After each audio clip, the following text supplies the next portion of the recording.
મેં એક જગ્યાએ સુંદર વાક્ય વાંચ્યું હતું. સ્વભાવ હંમેશા સરળ રાખીએ, શું ખબર ક્યારેક શું બોલાઈ જાય. આવી જ એક મસ્ત મજાની વાત લઈને હું ભરત પટેલ તમારો મિત્ર ફરી આવી ગયો છું. એકવાર રાજા સૂતા રહ્યા.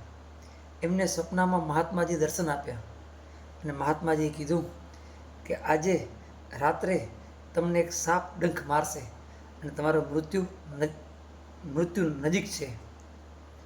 તો સાપથી બચવાનો ઉપાય તમે અવશ્ય કરશો.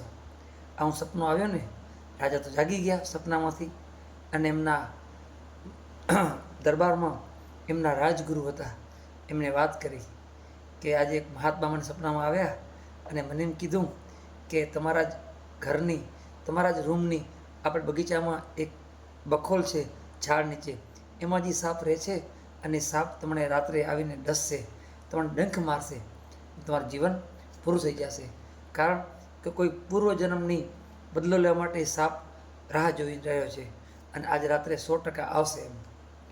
તો રાજગુરુએ પણ કીધું કે હા, સપનામાં આવ્યો હોય તો આપણે 100% એનું નિવારણ કરવું હોય કે એમ, કે આપણે એનું કંઈક તમે રક્ષા માટે કંઈક કરો હોય કે એમ. રાજાને કીધું. રાજા કે હવે જે આટલા વર્ષ પૂર્વજન્મનો બદલો લેવા આવ્યો છે, મારે શું કરવું હોય કે એમ. મંત્રીને બોલાવ્યા. મંત્રીએ કીધું કે રાજા તમે ખાલી એક હુકમ દો હોય કે આખા એક બિલમાંથી જે ધર્મ સાપ છે ને એને જ મારી નાખીએ કે આપણે કે ના બજેગી બાસ ના બજેગી બાંસરી. તો રાજાએ કીધું કે ના ના, કે આ પૂર્વજન્મનો બદલો લેવા માટે આવ્યો છે તો વરેનાથી ક્યાં મારે વેર રાખવો એ કે વરે આગલા ભાવ મારે ચૂકવવું પડશે એ કે એના માટે કાંઈ વાંધો નહીં, આપણે એને મારવો નથી એ કે તમે છે ને રાત્રે જ્યારે આવવાનો સમય થાય ને તમે એના જે ઝાડનો બખોલ છે ને એને આવવાનો રસ્તો છે ને ત્યાંથી કરી અને હું જ્યાં રૂમમાં સૂવું છું ને રાજમહેલમાં ત્યાં સુધી તમે જે રસ્તો રહ્યો ને કાં ત્યાં આખામાં ફૂલ તમે કે રાખજો એ કે આખા ફૂલ બિસ્તરાવજો એ કે. મંત્રી કે એમ તેનું કારણ શું એ કે તો કંઈ નહીં, હું કોમ તમે કરો એ કે ત્યાંથી લગી અને મારા રૂમ સુધી ત્યાં એકદમ ફૂલનો તમે મસ્ત એકદમ પાછળનો કરજો એ કે અને ચારે બાજુ તમે દૂધ ભરેલા કટરા રાખજો મોટા મોટા એ કે મોટા મોટા વાટકા ફરજો એ કે દૂધના એ કે અને ફૂલ ઉપર સારામાં સારું હોય ને એ અત્તરનો છંટકાવ કરજો એ કે જે સાપ આવી રહ્યો છે ને એને એમ ન થવું જોઈએ કે મારે આવવાની કંઈક કચાશ રાખી છે એ કે. મંત્રી તો શબ્દ થઈ ગયા કે રાજા શું કહે છે એ કે છતાં વાત તો રાજાની માનવી હતી. તેમને તો રાજાના હુકમ પ્રમાણે આખા દર હતું ને ત્યાંથી સુધી રાજાના સૈન્ય સુધી આખા ફૂલ વિસ્તાર્યા. ફૂલ વિસ્તારીને સાઈડમાં ઊભા રહી ગયા. રાતનો સમય થયો ને એટલે સાપ દરમાંથી બહાર નીકળી અને રાજાના કક્ષ તરફ જવા માંડ્યો એ રહી.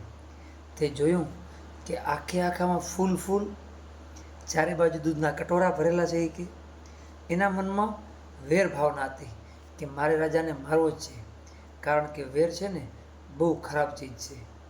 તેને વેર ભાવના હતી પણ આ બધું જોઈને એ તો એનો વેર ભૂલી ગયો. એને એમ થયું કે હું રાજાને મારવા જાઉં છું રહ્યો, છતાં પણ રાજાએ મારા સ્વાગત માટે થઈને મારા માટે ફૂલ બિસ્તરાયા છે એ કે અને ચારે બાજુ દૂધના કટોરા ભરીને રાખ્યા છે એ કે હે રામ. તે બધું છે ને વેર તો બધું ભૂલી ગયો સાપ.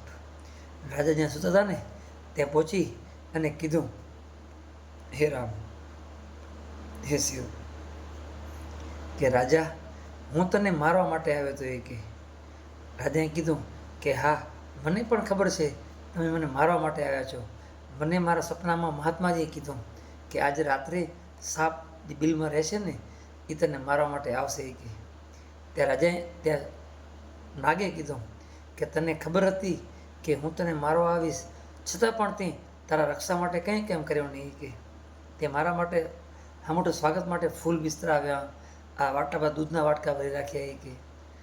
તો રાજાએ ખૂબ સુંદર આપ્યો એ કે આ કોઈક ભવની મારી લેણાદેણી હશે કે મારા કર્મથી કોઈક પાપ થઈ ગયું હશે, એના બદલો લેવા માટે થઈને તમે આવી રહ્યા છો એ કે. હવે મારે ક્યાં વેર રાખવો એ કે હવે તો મારે વેરને પૂરું કરવું છે એ કે મારે એવો ભાવ છે કે મારા શત્રુને પણ મારે મિત્ર બનાવવા છે એ કે.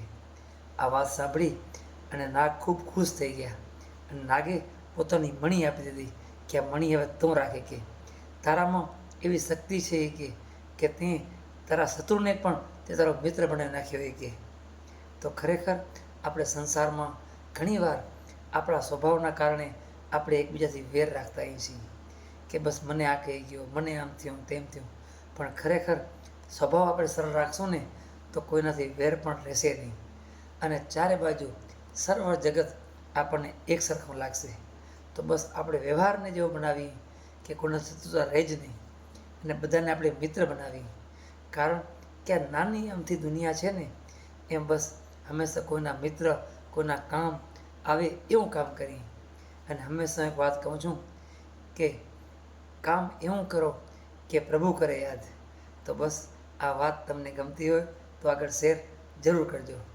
જય શ્રી રામ, હર હર મહાદેવ.